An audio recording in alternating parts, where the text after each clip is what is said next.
Otsailean gaude, orduan negu gorrian gaude, eta ja berehala hasi behar dugu dena prestatzen.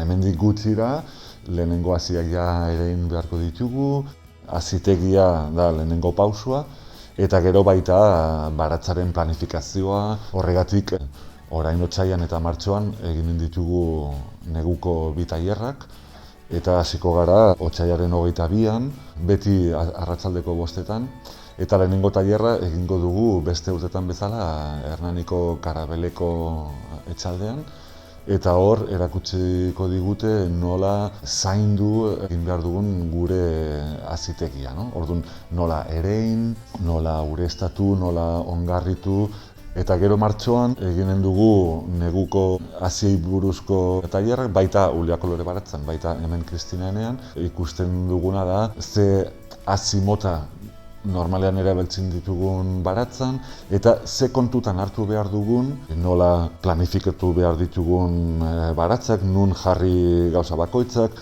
noiz, egoten gara giro eder batean, zalantzak mahai gainean sartzen dira, eta pixkat, nik bai botatzen dut azalpen batzuk, baina normalean denon artean partekatzen ditugu gure esperientziak, eta azken finean normalean etortzen direnak gure tailerretara hasten ari dira, ikasten ari dira.